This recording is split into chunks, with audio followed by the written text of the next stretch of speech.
Pag nasa bahay tayo, minsan iba ang pag-uugali natin.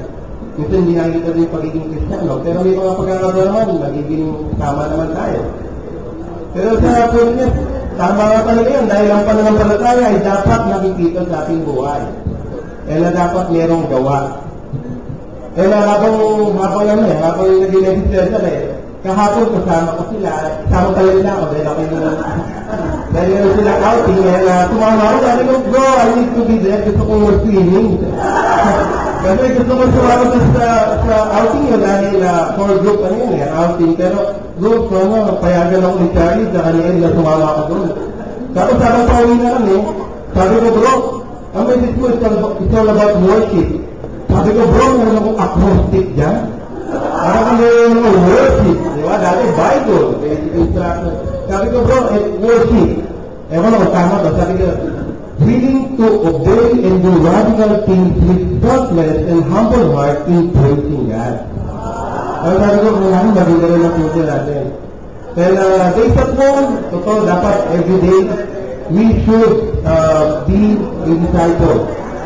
Para pag na-imitate natin at sinipis, mas maging example tayo sa bahay natin. And pag sinabing bahay, parang gano'n na rin sa work. Sa trabaho mo, dapat hindi ka magpa-apekto sa mga takbo ng mundo, pero kailangan ikaw magpakita magandang halimbawa sa mga kasamahan sa work. And yun nga, yung point number 2 naman niya, it's all about days alone. And Gary, totoo yung sinabi niya na ang human nature is madaling sumunod kapag may nakatingin. Parang sinabi ko din sa punto na yun na tayo, di pa tayo kapag may nakatingin, dapat pa-pogi points ka. Dahil kailangan na kailangan mo pakita ng magandang halimbawa dahil maghihirap. Kapag may nakatingin, dapat hindi ka gumagawa ng tawa. Tama. Pero si Jesus, nakakapisipan sa Jesus dahil may nakatingin ba, wala gagawin niya yung tama dahil kailangan niya mag-kiss yung kanyang ama. And alam niya kasi yung tama eh.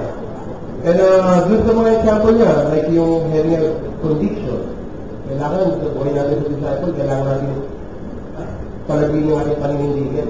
Pag alam natin mali, kung natin wala nang parang yung hinpa na doon, baka may ganito tayo. Hindi, pag mali, talagang mali, huwag na mag-excuse ka dyan. Diba? Sabi nga sila, we wanted our hearts and mind worshiping God. Kapag nag-worship ka, hindi lang naman yung presence mo na dito, pero yung puso mo at yung pag-iisip mo ay nakatuon sa Panginoon. Because God loves our humility. Without humility, no one will. Kaya nga yung point number 2 is, days with the world. Ito ang matindi. Dahil nakarang linggo lang, may mga holiday. Itong linggo na ito, may mga araw na wala na tayo pasok. May vacation, meron tayo mga reunion. Pero, kamusta na yung reunion? Kamusta na ba yung bakasyon? It is pleasing God. Ito ba yung nakapag-worship kay God? And sabi ko sa kanya, ako I was tempted ng bakasyon. Sabi ko, gusto ko rin gumamit. Tawag ko din sir. Sabi ko, kailangan hindi mo na i-apply ko. Kasi kristyano na ako. Alam mo yung simple na ito, pag di pa ako sabi, gusto ko gumamit. Alam mo yung awin mo sa kalsada. Nasa tulong na naman ako. Kailangan na overcome ko ito. Alam mo yan, mapabasa. So sabi ko, at least na-overcome ko, hindi ako gumamit. At hindi ko nakita. Sarap ko yung mga bagay na yun.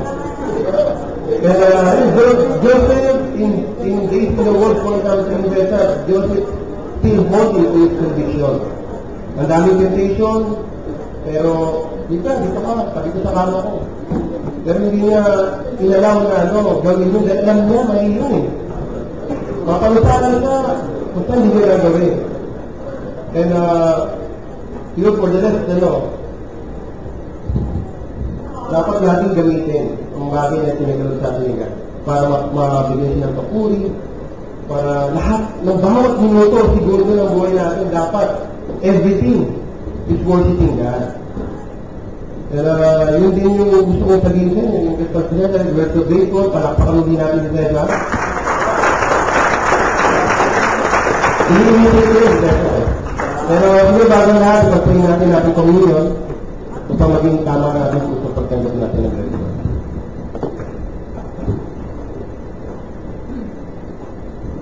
Maraming Diyos na sa langit, tunay nga Panginoon na kayo po'y napakabuti, mapagmahal, at mapagpatawad, Panginoon. Itong oras ito, Panginoon, ay po namin ialay sa inyo ang aming puso, isipan ng aming buhay, aming relasyon na meron kami sa inyo.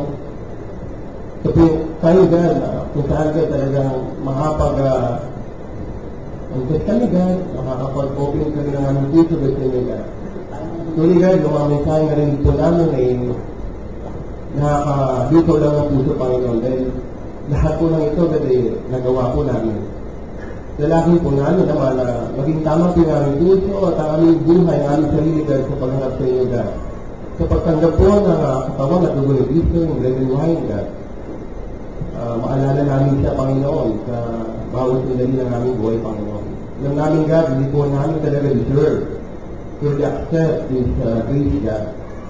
At kaya talagang yung hatla po namin, God, gusto lang namin, God, muling tumingin kay Jesus at maging silbing halimbawa sa aming buhay, Panginoon.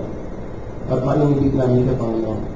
Panginoon, bastasan mo, Panginoon, ang aming bread and wine. Ay naway ka na lumis ito sa lahat ng kasalanan na gawa namin sa inyo sa mga lumipas na araw na. Dan maraming salamat sa oras sa Panginoon. Patawarin mo ka ang mga kasalanan, mahal na mahal po namin kayo, at sa madalaman namin sa pangalan mo. Amen.